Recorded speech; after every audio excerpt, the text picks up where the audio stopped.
Assalamualaikum and a very good day to Dr. Amzari. Today, we from Team 13 will present the given topic on assignment 1, which is differential equation in academic discipline. Our team consists of three members. Myself, Zainul Ariffin bin Mohamad Idris with metric number 208438. Farhan Faizeen bin Rozaimi with metric number 206481 and Eugene Raphael Ghani Anak with metric number 208563. So we will start with a brief introduction on the differential equation. In general, a differential equation is basically an equation which involves the unknown function and its derivative. It also will be called an ordinary differential equation, ODE, if the function of the differential equation only depends on one independent variable. To put it another way, the ODE is a relation with one independent variable x and real dependent variable y and several of its derivatives. The ODE is widely used in major scientific fields of academics such as physics, chemistry, engineering, and also applicable for any relevant mainstream field of academics. To apply the differential equation to a particular discipline, the formulation needs to be reduced to a specific formation so that it will be applicable to solve the problem. In this report, we will focus more on the principle and applications of a differential equation in several mainstream fields of academics. Bismillahirrahmanirrahim. My name is Farhan Faizeen Rozaimi. My matrix number is 206481. Okay, so the objectives of this report is to properly comprehend how differential equations operate. And the second one is to have a better understanding of how differential equations functions in various applications. And the last objective is to forecast the behavior of particular events by applying differential equation in many fields. For example, in physics, biology, and chemistry, for example.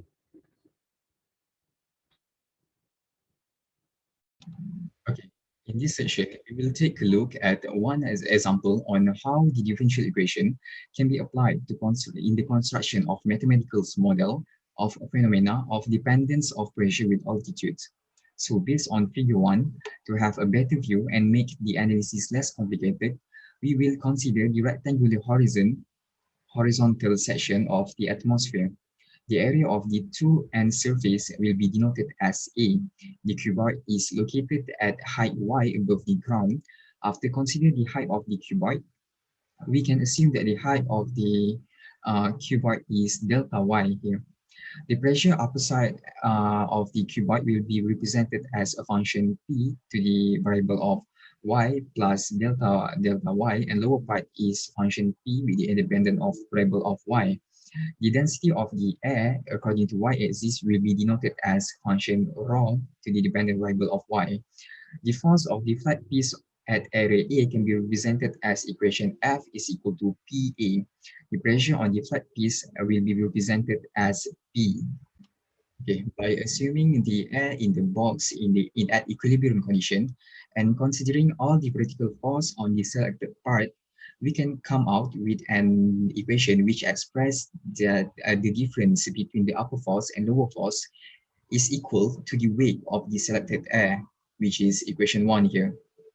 Okay, next, by move the A delta y to the right side and replacing dp over dy at the right side of the rearranged equation of 1, we will get equation 2 here, which is dp over dy is equal to negative rho to the variable y times g. Okay, in order to solve the differential equation that we get, we need to define the connection between the function rho y and py.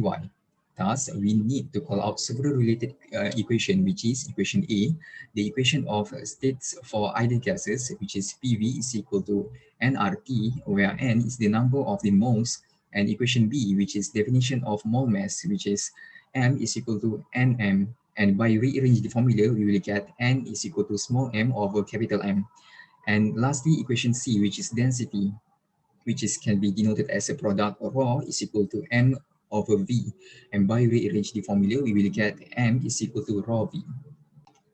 Next, by substitute equation B and C into A, the equation of state can be represented as equation 3 here, which is rho is equal to capital M over RT times P, which is equivalent to equation 4, which is dP over dy is equal to negative mg over RT times P. Okay. Next, it is commonly known that for every 200 meters of altitude gain above the Earth, the temperature drops by around 1 centigrade. However, we will continue by assuming that the temperature remain constant throughout the atmosphere. So, by separating the variable and integrating equation 4, we will get equation 5 here, which is the function of b to the variable of y is equal to initial p times e to the power of negative mg over rt times y. And by determining the known value, which is g is equal to 9.82 meter per second square, r is equal to 8.31 joule per mole, and T is equal to 273 Kelvin, and the numbers of mole in the air, which is equal to 29 gram per mole, we will get equation 6 here, which is function P with variable y is equal to initial P times E with the power of negative 1.26 to the exponent of negative 4 times y. All right. For the last step, by separating the variable and integrating equation 7, we will get equation 8 here, which is P is equal to initial P to the bracket of 1 minus alpha y to the power of mg over 293 times r alpha. So equation 8 here is the mathematical model for the relationship between pressure and its altitudes. So that's all for me. I really hope that this example will help to develop a better understanding on how to apply the differential equation to construct the modeling for physics problem and also for our daily life problem. That's all from me.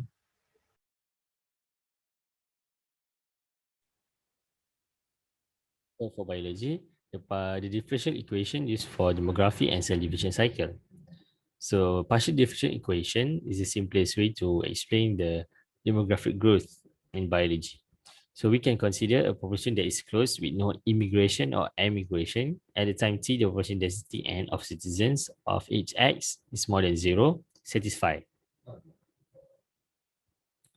So as a result, we differentiate in S and assign S equal to 0. So we get the equation below. And the boundary condition at x equal to 0, the number of newborns at time t must be given to this equation. This is provided by the quantity below, where b is the population birth rate, which diminish for x near 0 and x large. So this is equation we get from solving the first equation. So the division rate is made by kx realistic solutions.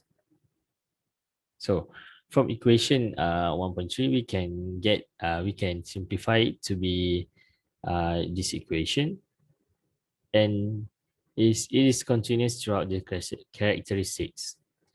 So then we make our decisions in successions s equal to x and s equal to t.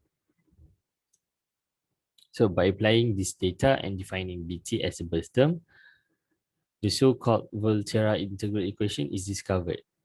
So we can solve this equation by using the fundamental Cauchy-Lipschitz theory. So therefore, this proves that the differential equations is a very important method to compute the demographic growth. For instance, this method can also be used to calculate the SIR model that could predict the spread of disease. So that's proof that differential equation is a very important method to find demographic growth in biology and so many others function.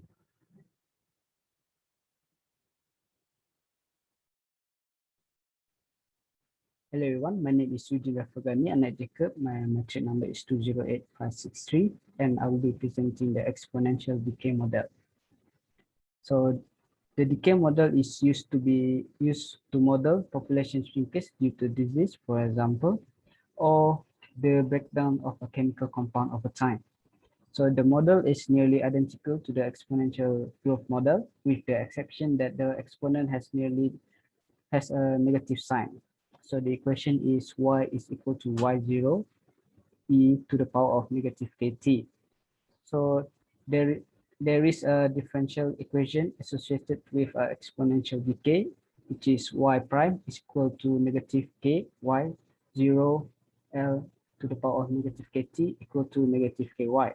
So system that exhibit the exponential decay behave according to the model, which is y is equal to y0 e to the power of negative kt, where y0 represent the initial state of the system and k is more than 0 is a constant called the decay constant.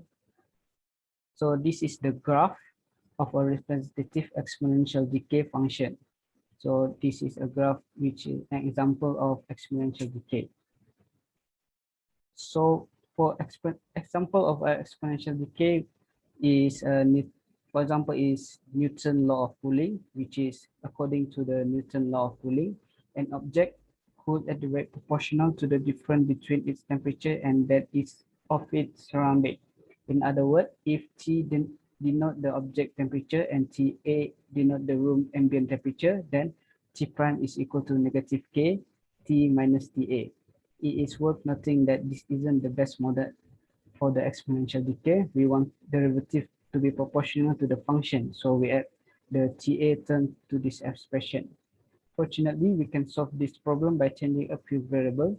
So let's yt equal to tt minus ta, then y prime t is equal to t prime t minus 0 equal to t prime t. And our equation becomes y prime equal to negative ky. So from our previous work, we know this relationship between y and its derivative led to exponential decay. Thus, y is equal to y0 e to the power of negative kt. And we see that t minus ta equal to t0 minus ta e to the power of negative kt is equal to t0 minus ta e to the power of negative kt plus ta, where t0 represents the initial temperature. So for example question to the Newton law of cooling, according to the experimental the optimal temperature to serve coffee is between 155 Fahrenheit and 175 Fahrenheit.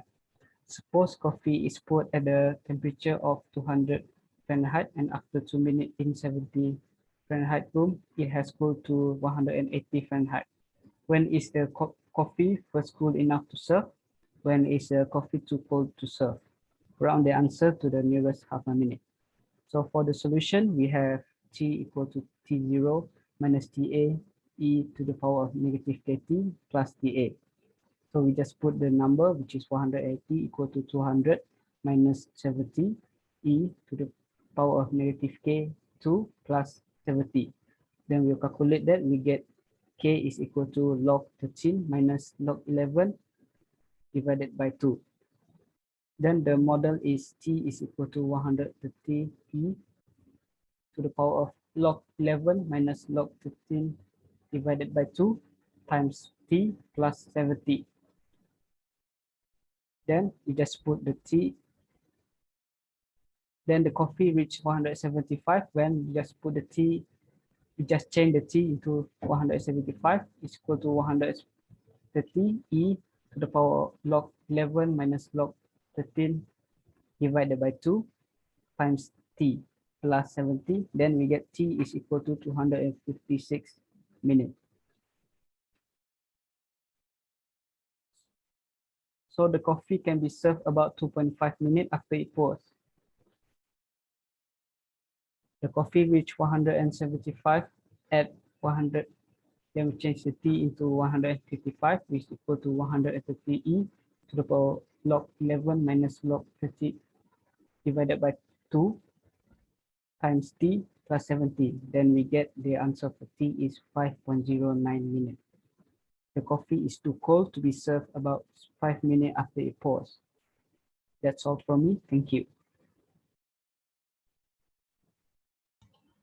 In conclusion, differential equations play a very important role in modern science. We can apply the differential equations to solve and describe many problems and phenomena that happen in our daily life, such as the objects falling with air resistance, heat transfer, reaction kinetics, and also the cardiovascular system. To be able to apply the differential equation to construct the mathematical modeling for a particular problem, we need to have a very good knowledge in this subject.